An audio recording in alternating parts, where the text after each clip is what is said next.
नमस्कार, स्वागत आप सभी का यूट्यूब चैनल नॉलेज टीवी। सभी हरियाणा वासियों के लिए 10 धमाकेदार घोषणाएं, आदेश, ऐलान क्या है पूरी अपडेट आइए देखते हैं।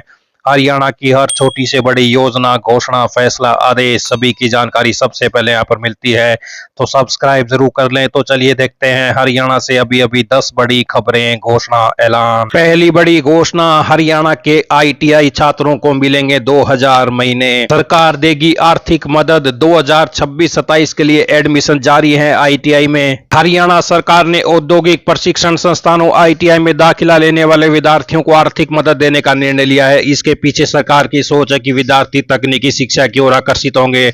आर्थिक रूप से कमजोर वर्ग के विद्यार्थियों के लिए 2000 रुपए प्रति माह स्टाइपेंड देने की मंजूरी प्रदान की जा चुकी है। आर्थिक सहयोग मिलने से आईटीआई में दाखिले बढ़ेंगे, विद्यार्थियों की नियमित उपस्थिति सुनिश्चित हुई और उद्योगों को प्रशिक्षित मानव संसाधन उपलब्ध हो सकेंगे। तो आईटीआई में दाखिला लेने वाले गरीब छात्रों को मिलेगा स्टाइपेंड। 2026-27 के लिए प्रवेश प्रक्रिया जारी है। 8वीं, 10वीं और 12वीं पास विद्यार्थी आवेदन कर सकते हैं। तो आईटीआई में दाखिले से लेकर बड़ी अपडेट। आइए अगली बड़ी घोषणा देखते हैं। सभी हरियाणा वासियों के लिए बड़ी खबर, व्हाट्सएप यूजर्स के लिए बड़ी खबर। व्हाट्सएप ला रहा है यूजर नेम फीचर। अब बिना मोबाइल नंबर शेयर किए भी लोग आपसे जुड़ सकेंगे।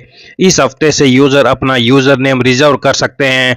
फीचर इस साल के अंत तक सभी यूजर्स के लिए लॉन्च हो जाएगा। तो यूजर नेम रिजर्व करने के लिए व्हाट्सएप अपडेट करें और जाएं सेटिंग में, फिर अकाउंट में, उसके बाद यूजर नेम सेट कर सकते हैं। तो अब तक व्हाट्सएप पर किसी नए व्यक्ति से बात करने के लिए मोबाइल नंबर देना जरूरी होता था, लेकिन अब ऐसा नहीं होगा। मेटा के स्वामित्व वाले व्हाट्सएप ने यूजर नेम फीचर लॉन्च करने का ऐलान किया। इसके बाद लोग अपना मोबाइल नंबर बताए बिना भी सिर्फ यूजर नेम के जरिए चैट कर सकेंगे। तो ये बड़ी खुशखबरी सभी के लिए। आइए अगली बड़ी घोषणा देखते हैं। हरियाणा में मनरेगा के स्थान पर 1 जुलाई से विकसित भारत रोजगार व आजीविका गारंटी मिशन वीबीजी रामजी लागू हो जाएगा। केंद्र सरकार ने यह भी कहा है कि यदि मनरेगा के तहत कोई देनदारियां हैं तो उनके प्रस्ताव भेजे जाएं, जिससे उनके भुगतान की प्रक्रिया को आगे बढ़ाया जा सके। प्रदेश में 1 जुलाई से लागू होगी वीबीजी रामजी योजना मनरेगा की जगह। तो ये बड़ी अपडेट। आइए अगली बड़ी घोषणा देखते हैं। हरियाणा में किसानों को अनाज मंडियों में फसल बेचने के 1 दिन के अंदर ही जे फार्म दिया जाएगा। सार्वजनिक शौचालय में सफाई ठीक नहीं है तो शिकायत मिलने के 2 दिन के भीतर इसे ठीक कराया जाएगा।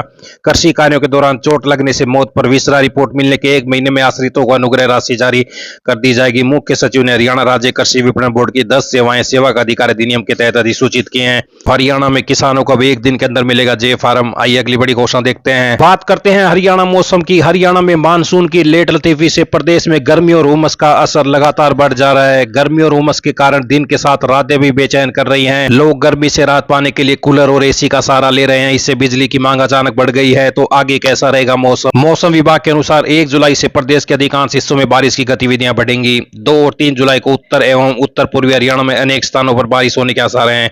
इसी दौरान मानसूनी हवाएं प्रदेश में अधिक सक्रिय होंगी, जिससे तापमान में धीरे धीरे गिरावट आएगी और उमस से राहत मिलने की संभावना है। तो मौसम विभाग का अनुमान है कि बारिश शुरू होने के बाद रात के तापमान में भी धीरे धीरे गिरावट आएगी और उमस कम होगी। सरकार ने पेट्रोल डीजल की खरीद पर लगाई गई सभी इमरजेंसी पाबंदियों को 1 जुलाई से हटाने का फैसला किया है। नए आदेश के बाद अब पेट्रोल पंपों पर एक गाड़ी में एक दिन में सिर्फ 200 लीटर डीजल भरने की समय सीमा खत्म हो जाएगी।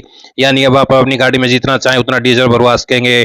इसके साथ ही फैक्ट्रियों और कमर्शियल खरीदारों पर लगी रोक भी हटा दी गई है। पेट्रोलियम मंत्रालय ने 11 जून को पेट्रोल डीजल की किल्लत की वजह से ये पाबंदियां लगाई थी, जिन्हें सप्लाई सुधरने के बाद 29 जून के नए आदेश के जरिए वापस ले लिया गया है। पिछले 18 दिन से बड़े उपभोक्ता सिर्फ बल्क सेल पॉइंट से ईंधन खरीद रहे थे।